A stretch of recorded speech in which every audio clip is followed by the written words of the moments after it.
souligne un point très important et de la réalité d'aujourd'hui. C'est-à-dire qu'on est confronté avec une demande grandissante d'accompagnement des victimes qui, je le rappelle, est gratuit, hein, pour les victimes et les victimes collatérales, avec un coût de plus en plus important. Donc, effectivement, on tarife nos interventions, nos prestations de prévention, formation, sensibilisation auprès du public pour pouvoir financer cet accompagnement de juristes et de psychologues. Donc on essaye de maintenir cet équilibre, hein, qui est pas toujours évident à maintenir.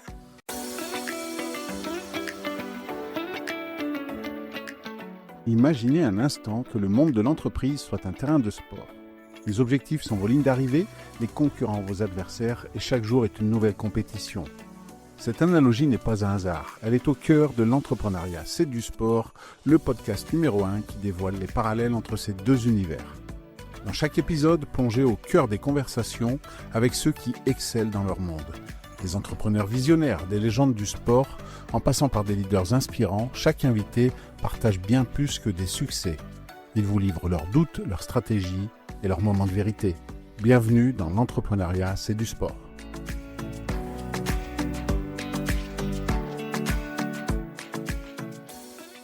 Bonjour à tous et bienvenue dans un nouvel épisode du podcast L'entrepreneuriat, c'est du sport. Aujourd'hui, on va parler d'une association qui me tient à cœur avec mon invité Violaine Chabard. Bonjour Violaine. Bonjour Eric. Donc je le disais, on parle d'une association qui s'appelle Colosse au pied d'argile. Tu vas pouvoir nous en dire un petit peu plus.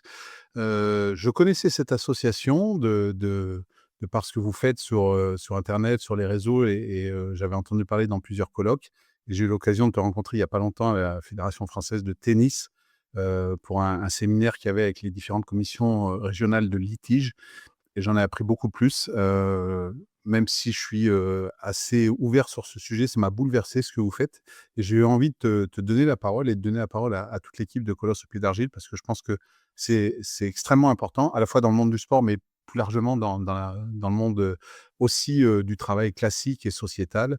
Et pour commencer, j'aimerais que Violaine, tu nous parles un peu de toi, de Colosse au pied d'argile. Donc c'est quoi Colosse au pied d'argile et comment tu en es arrivé toi à t'intégrer dans cette association et aujourd'hui en faire ton quotidien? Ah bah, écoute, merci Eric, de m'avoir invité. Je suis ravie d'être avec toi aujourd'hui. Effectivement, on s'est rencontrés sur une action de formation il y a très peu de temps auprès de la Fédération française de tennis. Alors, pour faire simple, Colosse au pied d'argile, c'est une association qui a été créée en 2013 par un ancien rugbyman qui s'appelle, Sébastien Boey, qui vient de la région de Dax, hein, dans les Landes, qui lui-même a été victime de viols et d'agressions sexuelles quand il était, adolescent. Donc il a été, victime de faits, extrêmement graves et comme la plupart des victimes, il n'en a pas parlé tout de suite, il a mis un peu de temps à libérer sa parole. Un peu de temps, c'est même beaucoup de temps puisqu'il est resté 18 ans dans le silence et ensuite, il a pu, dévoiler les faits, déposer plainte et faire en sorte que l'agresseur soit, renvoyé devant un tribunal pour être jugé. Donc, dans cette épreuve, il a appris que, déjà les victimes, elles avaient du mal à en parler et surtout, il s'est rendu compte que, lui-même, il n'était pas la seule victime du même agresseur et donc il s'est dit: «Il y a peut-être, des choses à faire», notamment au point de vue de sensibilisation, formation, libération de la parole et d'accompagnement des victimes et des témoins. Donc voilà comment est née, l'association et aujourd'hui, donc en 2025, l'association, elle a, grandi, et on est, présent sur tout le territoire national et au-delà puisqu'on a même, un intervenant, un chargé de mission à La Réunion, aujourd'hui. En ce qui me concerne, donc, j'étais, dans mon premier parcours professionnel, j'étais officier de police judiciaire en gendarmerie.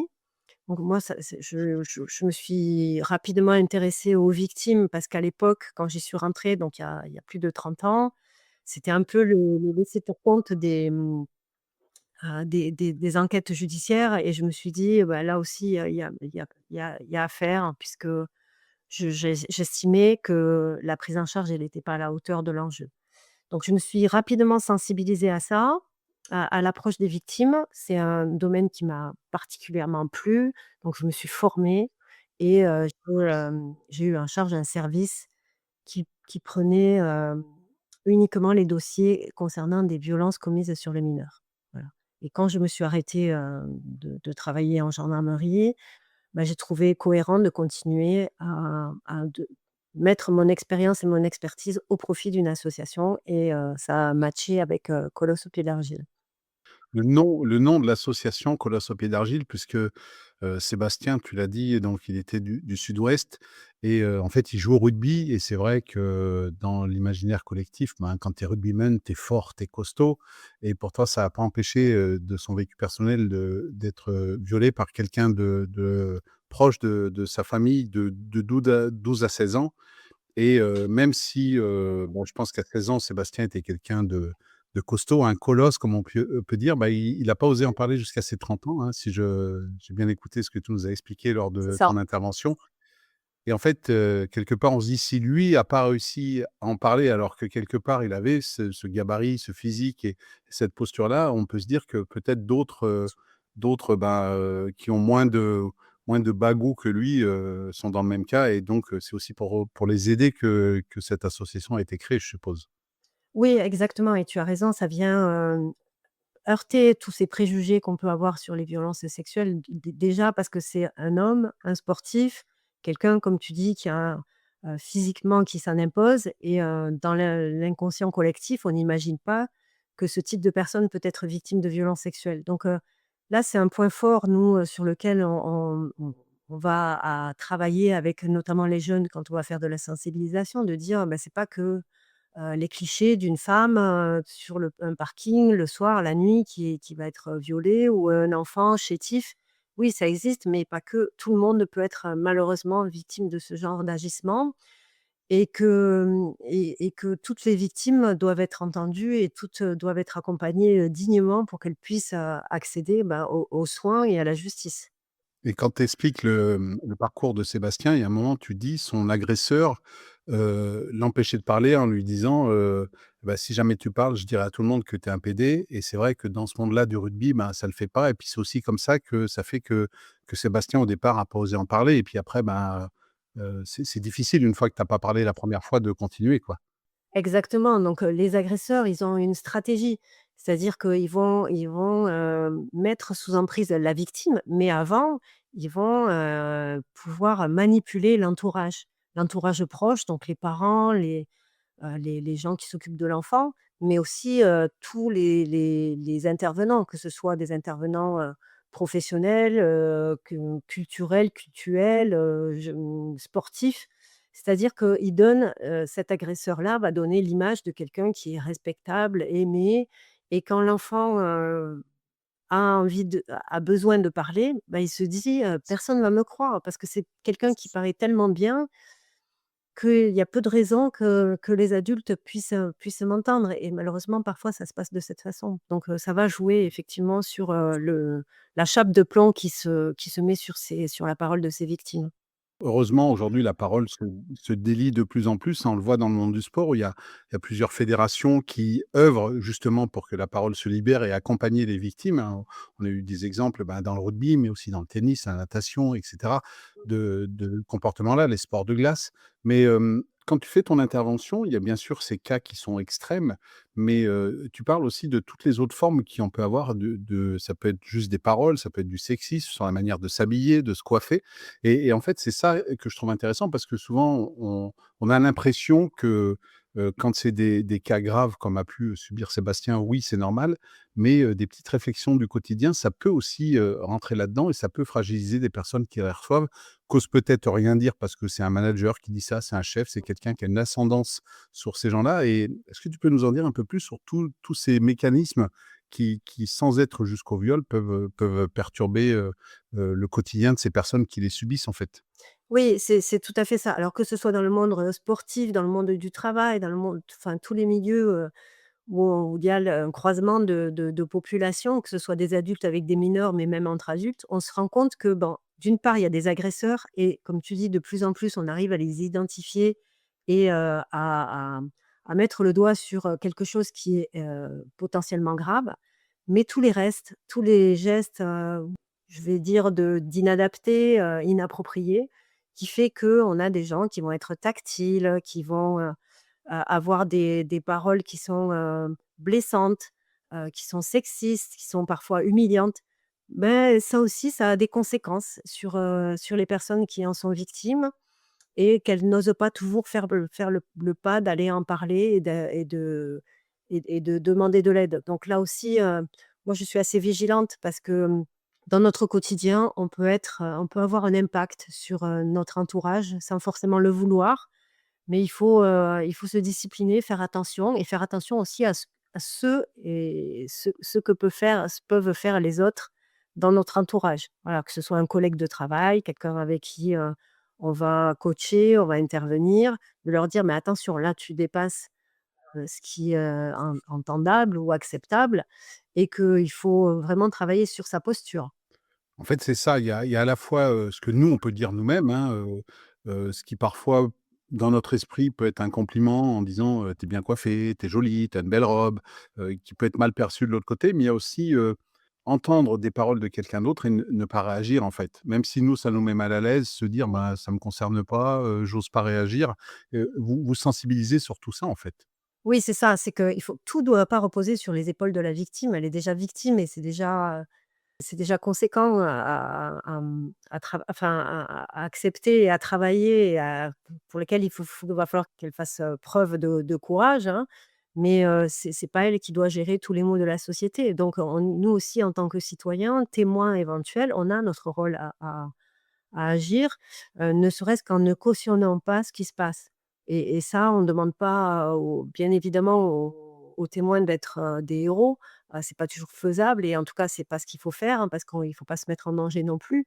Mais on peut chacun et chacune parfois, dire, intervenir, dire: «Bah, attends, ça non, c'est p ce que tu as dit là, non, ça peut pas, ça s'entend pas, c'est pas acceptable» et souvent ça fait réagir. Ça suffit pour que celui qui a dit une bêtise, qui a fait une blague, mal appropriée, de dire: «Ah bah là, peut-être j'ai dépassé les bornes» et revenir, s'excuser et puis passer à autre chose. Voilà, c'est juste ça et je pense que ça, c'est vraiment, chacun doit pouvoir le faire à la hauteur de ce qu'il peut.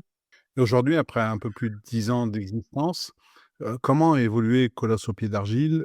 Combien vous êtes et quel type d'intervention auprès de quel public vous faites aujourd'hui? Alors c'est une association qui a évolué de façon exponentielle parce que ça répondait vraiment à une demande sur le terrain et on s'en rend compte encore aujourd'hui. C'est-à-dire qu'il y a peu d'acteurs sur le terrain qui soient professionnalisés comme nous.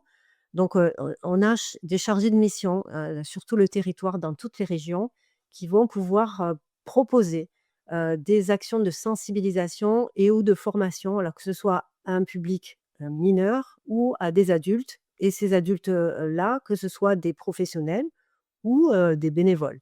Donc ça, c'est important parce qu'on se rend compte qu'il y a très peu de sensibilisation qui est faite sur le terrain, notamment auprès des enfants, des tout petits, parce que, les gens ne sont pas formés, n'osent pas. C'est quand même un sujet, difficile à manier tabou parfois aussi. Alors que les enfants sont demandeurs, les mineurs, quand on va les discuter avec eux, bah, ils ont des tas de questions et que ça démystifie aussi, le rôle du policier, du gendarme, du magistrat, du coach. Voilà, oui, on peut avoir quelqu'un en qui on a confiance et aller vers ce coach, vers cet entraîneur, vers ce dirigeant, parler avec lui et on se rendra compte que, bah, il est en capacité d'entendre et de nous aider. C'est ça le message qu'on fait passer. Et ensuite aux adultes, ben, des actions de formation pour comprendre, de quoi il s'agit, de comprendre les enjeux et puis comme tu le disais tout à l'heure, comment agir simplement sur le terrain en écoutant, comment, accueillir cette parole sans faire trop de dégâts aussi et puis comment alerter les autorités. Et donc on est aujourd'hui, quarantaine de salariés au sein de l'association, donc soit des chargés de mission, mais c'est aussi, moi je suis en charge du pôle accompagnement des victimes, donc là c'est plus spécifique et je travaille avec, une juriste et 2 psychologues, qui sont, chargés, d'accompagner, ces victimes ou ces victimes collatérales. Et justement, par rapport à ces interventions que vous faites auprès de mineurs, que ce soit en collège ou auprès de fédérations sportives, on voit aujourd'hui quand même sur les réseaux sociaux, il y a beaucoup de choses qui se passent qui sont du fait de mineurs qui exposent ou qui brutalisent d'autres personnes. Comment ils réagissent? Est-ce qu'ils sont vraiment conscients de ce que ça peut amener ces comportements malsains soit auprès de leurs camarades de classe, soit peut-être eux-mêmes? Est-ce qu'il y en a qui libèrent leur parole ou qui se rendent compte, alors que, à l'adolescence, tu dois quand même montrer que tu es fort? Est-ce qu'il y en a qui prennent conscience avec vos actions de ce qui est bien, ce qui est mal, surtout dans les rapports, garçon-fille à cet âge-là, quoi? Oui, il y a une prise de conscience. Alors bon, on fait pas des miracles non plus, hein. Des fois, il faut plusieurs, actions de sensibilisation et surtout, il faut que tous les adultes soient cohérents dans leur discours. Mais en règle générale, il y a une prise de conscience aussi bien pour l'acteur, on va dire celui qui est mis en cause potentiellement, mais aussi pour la victime qui se reconnaît pas toujours en tant que victime. Elle banalise, elle minimise parfois les gestes qu'elle subit et elle a du mal à pouvoir en parler à un adulte et demander de l'aide. Donc, voilà, il y a les 2 volets qui sont importants et moi, ce que je trouve intéressant quand on mène ces actions, c'est que, bah, le discours, il est entendu de la même façon par les uns et par les autres et que là, ça va, libérer la parole des garçons, des filles, qu'ils soient grands, petits et entre eux, parfois, ils trouvent eux-mêmes la solution et ils apportent aussi, leur point de vue qui peut être très pertinent sur ce qui se passe. Et dans le cadre de vos interventions, c'est, des conférences, c'est des accompagnements qui peuvent aussi, sur certaines entreprises ou fédérations, être, plus longs, des actions mises en place sur le long terme? Quels sont les différents types d'interventions que vous faites sur le terrain? Alors pour les actions, concernant les mineurs, 2 types d'actions, donc soit dans les établissements scolaires, soit en dehors, notamment dans les structures sportives, on intervient pas mal. Donc quand c'est des structures sportives, ça va être sur, 20 minutes, demi-heure pour les petits, hein. Il faut pas C'est pas la peine d'y passer non plus. Ils viennent quand même là pour faire du sport, donc il faut pas que ce soit une punition pour eux et il faut qu'ils adhèrent aussi à ce concept et ça peut aller jusqu'à 1 heure, 1 heure et quart avec les plus grands. Voilà, c'est des discussions beaucoup, donc on a un fil conducteur avec des messages, de prévention évidemment. Dans les établissements scolaires, c'est plus protocolé, donc on va intervenir sur une durée de 1 heure, 1 heure et demie. Voilà, où là, vraiment, on va aller en profondeur sur le sujet en leur laissant la parole et puis, pour, les adultes, deux types d'actions qu'on peut mener, donc des sensibilisations, pour un volet de 1 heure et demie, 2 heures, donc en expliquant ce que sont les violences sexuelles parce que comme tu le disais tout à l'heure, on a tous, à l'esprit des violences, type agression sexuelle, viol, commis avec de la violence physique. Mais parfois, on n'a pas l'idée que ça peut se passer, sur les réseaux sociaux, sans contact physique. Donc on leur explique tout ça, et on leur explique comment le gérer, dans leur quotidien. Ne serait-ce qu'en tant que citoyen lambda, on a quelqu'un qui vient vous voir, vous expliquer une situation: «Qu'est-ce que je fais? À qui je dois en parler? Et comment je peux aider, pour protéger la victime assez rapidement?» Et ensuite, dernier point, ce sont des actions de formation où là, on va intervenir sur 7 heures, donc sur une journée entière. C'est déjà pas mal, avec des apports théoriques, mais aussi des mises en situation et des gestions de cas pratiques. Voilà, ça c'est, assez bien vu par les participants parce que c'est aussi, le pratico-pratique qui les intéresse. Est-ce que, vous avez encore, des réflexions du genre, bah, je sais pas, je lui ai dit que son pantalon, il lui allait bien et puis, bah, c'est pas très grave quoi, c'est bon, j'ai pas voulu être méchant. Est-ce que tu sens quand même que la société prend conscience que ça peut être blessant ou est-ce qu'on a toujours ce type de comportement? Ou est-ce que ça a tendance à baisser? Alors ça a tendance à baisser, c'est clair. C'est-à-dire qu'il y a une évolution. Alors on a toujours, 1 ou 2 personnes par de ci de là, des participants qui nous disent: «On peut plus rien dire, on peut plus rien faire». Moi, je leur dis toujours: «Mais avant, vous pouviez pas le dire non plus et vous pouviez pas le faire. Vous vous autorisiez à le faire sans savoir quelles conséquences ça pouvait avoir». Aujourd'hui, c'est plus le cas, c'est-à-dire qu'on en discute, on en parle. Il y a eu des mouvements sociaux aussi qui ont fait, libérateurs, qui ont fait que, bah, le sujet a été amené à être discuté et tant mieux.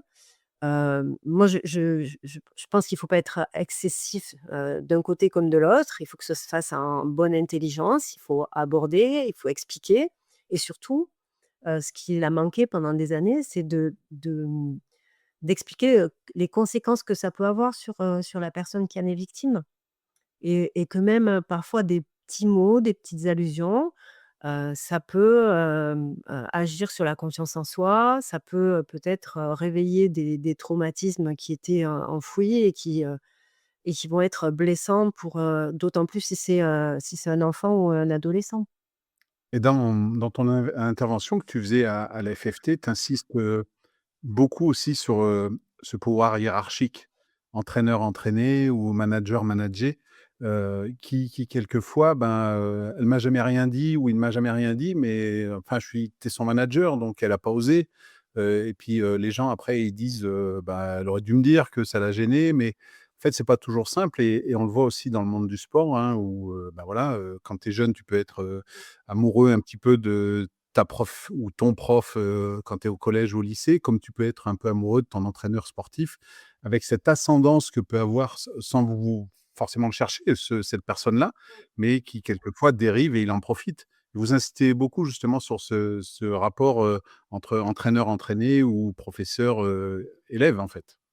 Oui, oui, tout à fait. Alors, d dans la construction d'un adolescent ou d'une adolescente, hein, c'est normal d'être, en séduction avec un adulte, que l'on voit comme, quelqu'un d'important, qui a un aura et voilà. Moi, je dis toujours, on a tous été plus ou moins amoureux, amoureuses de son prof, de son coach, de voilà, ça, c'est normal. C'est normal, c'est parce que c'est cette période qui fait qu'on a besoin aussi d'avoir ce retour, narcissique, on va dire, d'être, intéressant, beau, voilà, ça flatte l'ego et ça fait du bien. Mais ce qui est pas normal, c'est le retour, et en tout cas la réponse qui pourrait être une réponse, sexuelle, de l'adulte et d'autant plus quand cet adulte a autorité sur le mineur. Parce que c'est voilà, c'est pas dans un rapport, qui est, sur un pied d'égalité, bien au contraire et que celui qui a un ascendant, une autorité, bah, il peut amener, d'autant plus une jeune victime à accepter des actes qu'elle n'accepterait pas dans d'autres circonstances.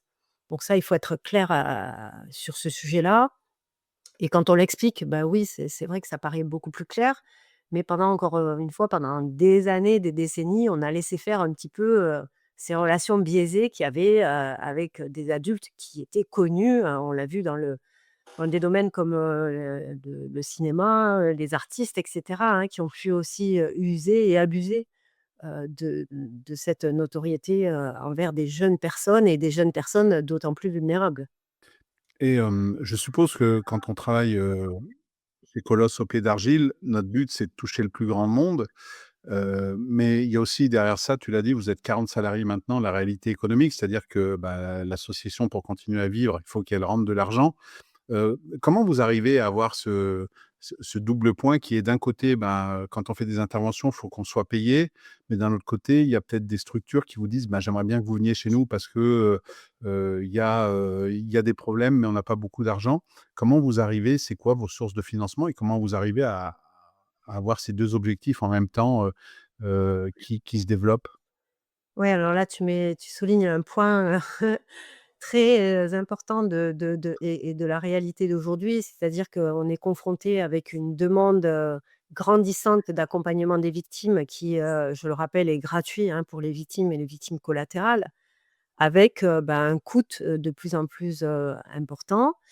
Donc, effectivement, on tarife nos interventions, nos prestations, de prévention, formation, sensibilisation auprès du public pour pouvoir financer, cet accompagnement, de juristes et de psychologues. Donc on essaye de maintenir cet équilibre, hein, qui est pas toujours évident à maintenir, quand on sait aujourd'hui, bah, quelles sont, les difficultés de la plupart des associations en France, hein. Donc on essaye de trouver du mécénat aussi, mais mais c'est compliqué. D'avoir aussi des conventions, avec, des partenaires, institutionnels comme, le ministère des Sports qui finance, des actions notamment dans les pôles espoirs, les crêpes et cetera qui vont être gratuites donc pour ces, organismes et ensuite, ben, on essaye de s'adapter au mieux, de répondre à des appels à projets, de voir avec, des organismes déconcentrés style, les directions régionales, jeunesse et sport pour voir s'ils peuvent financer aussi quelques actions.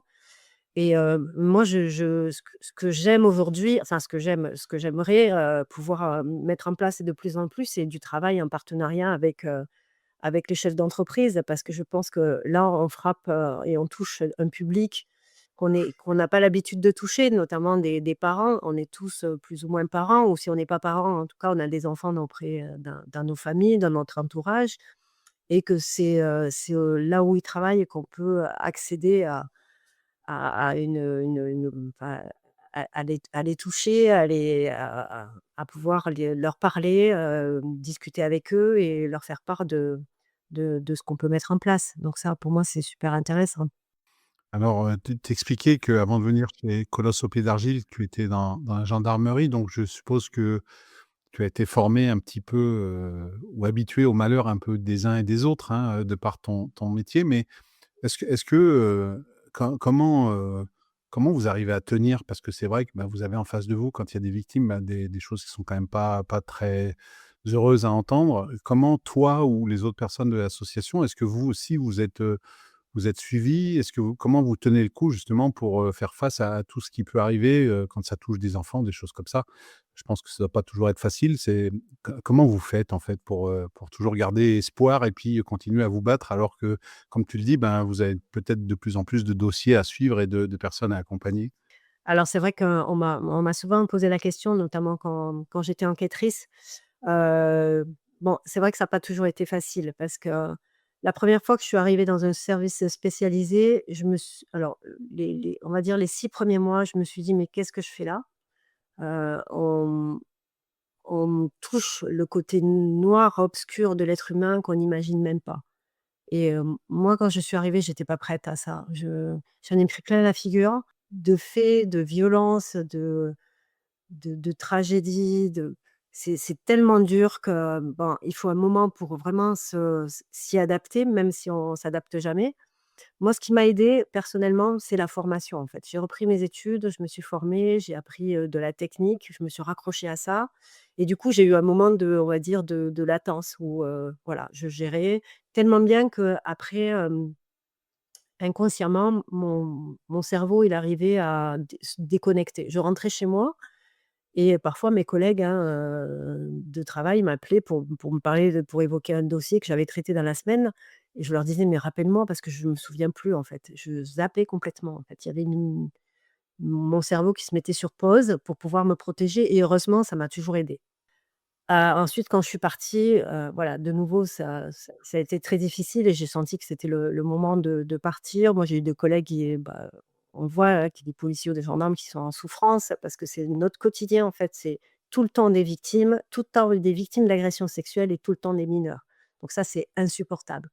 Là, aujourd'hui, chez Colosse, donc je suis un peu moins en 1 place, on va dire, hein, puisque c'est quand même encore les forces de l'ordre qui interviennent. Donc nous, on intervient en 2e plan. Néanmoins, on peut être très impacté par ce que nous disent, les victimes et que là aussi, on se raccroche à ce qu'on peut leur proposer et notre satisfaction, c'est de pouvoir les écouter, alors c'est pas des on n'attend pas des merci évidemment, c'est pas pour ça, mais quand, elles nous rappellent et qu'elles nous disent: «Ben, ça va mieux, j'ai pu en parler, mon agresseur, il a été traduit en justice» ou il a été suspendu, j'ai pu continuer, de pratiquer mon activité, sportive et cetera, bah, voilà, c'est ce qui nous tient, c'est ce qui nous fait tenir et puis après on a une supervision donc avec un psychologue, professionnel avec qui on peut, échanger aussi et s'appuyer sur, leurs connaissances pour pouvoir, supporter tout ça. Après le côté positif, c'est que je relativise beaucoup. Je te l'avais dit quand on s'est rencontrés, moi,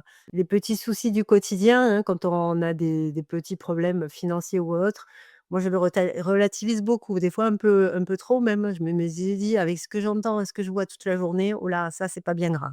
Oui, c'est un peu, la réflexion qu'on s'était faite, sur cette journée où, bah, voilà, dans les litiges qu'on peut avoir, sur un cours de tennis, c'est, «Il m'a insulté, il m'a mal parlé» et tout ça et c'est vrai que quand on met, après en phase avec ce que tu nous avais raconté l'après-midi, ben, voilà, tu te dis: «Bah, finalement, presque, insultez-vous quoi, hein, vous êtes grands et puis, débrouillez-vous quoi». Mais, c'est vrai que ça remet en considération ça remet en considération un peu le degré, qu'on peut avoir et des fois, ce qu'on peut se mettre en tête et les soucis qu'on peut avoir qui finalement sont peut-être pas si graves que ça. C'est ça. Bien sûr, comme à chaque fois, je mettrai, tous les liens pour, à la fois si vous voulez regarder ce que fait Colosse, rentrer en contact avec toi Violaine ou d'autres personnes de l'association ou peut-être organiser quelque chose dans votre établissement, qu'il soit sportif, culturel ou d'éducation. Hem, pour finir, c'est quoi les projets dans les semaines, dans les mois qui viennent pour Colosse? Est-ce qu'il y a des choses que vous mettez en place, des nouveautés ou est-ce que c'est une continuité de ce que vous avez fait jusqu'à présent? Alors on reste sur, notre cœur du sujet et c'est ce qu'on fait le mieux, donc on évite de s'éparpiller. Voilà, pour les nouveautés et les projets, on travaille avec la réalité virtuelle aujourd'hui, donc c'est une pointe de modernité, on va dire. On a trouvé, cette astuce-là pour pouvoir, heu, peut-être faire partager notre savoir, avec des personnes et dont c'est pas le métier, qui pourraient avoir, avec un casque, être, dans une réalité, voir comment, quand, un témoin vient vous parler, comment on peut agir, comment on peut discuter, quelle erreur, éviter, de commettre et je pense que c'est un bon outil, un bel outil, qui va pouvoir aussi, peut-être de façon ludique, attirer, des professionnels ou des non professionnels à travailler sur ce sujet. Écoute, on suivra ça. En tout cas, le sujet du podcast, c'est l'entrepreneuriat, c'est du sport. Là, on a parlé un petit peu moins d'entrepreneuriat, mais je pense que c'est super important, de faire passer ce message parce que ça peut nous toucher, nous tous, hein. Comme tu l'as dit, à la base de Colosse au pied d'argile, bah, il y a Sébastien, un colosse qui joue au rugby et comme il le dit lui-même, il a mis du temps avant d'en parler. Ça peut arriver à tout le monde et je pense que ce que vous faites est super important et j'avais envie de faire un petit peu ce focus là-dessus parce que ça peut tous nous toucher. En tout cas, ben, en te remerciant toi, je remercie, tous ceux qui participent à ça, que ce soit chez Colosse ou dans d'autres, structures. Merci en tout cas de nous avoir expliqué un peu ce que vous faites et je manquerai pas de relayer le message parce que certains voudront peut-être, vous contacter et c'est tout ce que je souhaite et pour que finalement, bah, ça aille de mieux en mieux. Merci pour tout ça, Violaine, merci pour ton temps. Merci à toi Eric pour m'avoir invité, pour t'intéresser à ce sujet, vraiment et puis, si les personnes qui, nous ont regardés, se sentent, particulièrement concernées par le sujet ou qui en ont été, victimes ou témoins, enfin, vraiment n'hésitez pas à revenir vers nous. Comme tu dis, il y aura toutes les coordonnées, mais il y a toutes les coordonnées sur le site internet, Colosse au pied d'argile et on est là pour vous aider, voire, répondre à vos questions si besoin. Donc, un grand merci. Merci à toi et puis ne gardez pas le silence si, vous avez, quelque chose, vous êtes, témoin de quelque chose ou si vous pensez qu'il y a quelque chose qui se passe, il y a des personnes qui sont, là pour vous aider, pour accompagner. Donc ne gardez pas le silence et puis à toutes les auditrices et auditeurs, je vous donne rendez-vous très vite pour un nouvel épisode de l'entrepreneuriat, c'est du sport. Merci d'avoir écouté cet épisode de l'entrepreneuriat, c'est du sport. J'espère que vous l'avez apprécié et que vous repartez avec des conseils concrets et des idées pour booster votre aventure entrepreneuriale. Si cet épisode vous a plu, n'hésitez pas à le noter, le partager et à vous abonner pour ne manquer aucun prochain rendez-vous. Restez connectés, continuez à entreprendre avec passion, à faire du sport et à très bientôt pour un nouvel épisode.